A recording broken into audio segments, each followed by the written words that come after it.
Hey, I'm Julie fei-fan Balzer, and I'm currently working on a daily project that's all about weaving paper. Now, you're going to see that I start with some really ugly papers. I think that a lot of times we spend too much time focused on using really only like the most beautiful papers. I mean, these are just painted papers I have sitting around. This is the kind of stuff I use in my artwork all the time, and it's going to look great when it's all woven together. So I'm just cutting everything into strips, and I am using a rotary cutter that's dedicated to paper. It's just a really easy way to cut through many layers of paper all at the same time. And I'm using washi tape to kind of help me move things around instead of grabbing a handful of paper strips.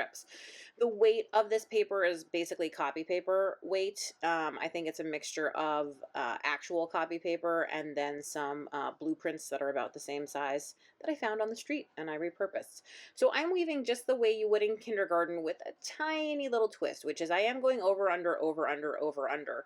But I decided I kind of wanted a pattern, and then I figured out the pattern was wrong. So I had to take it all out and start again. And that's the way that it goes. And I have found as I have woven through the month so far, we're on day 16 right now, that this is a very patient kind of thing. The 2-minute video that you see here is really almost an hour in real time of trying to figure out how to make these paper strips all go together, so that they sort of look visually interesting, that they fit right together, all that kind of stuff. And you can see how these weird scrappy little papers that weren't a lot are so much better when they're all together. So even if you're not interested in weaving, the next time that you're making a mixed media collage, the next time that you're, painting with paper or working in your art journal, think about using what you might term your ugly papers, your unfinished papers, because remember, the artwork is what needs to be beautiful, not the things that you start with.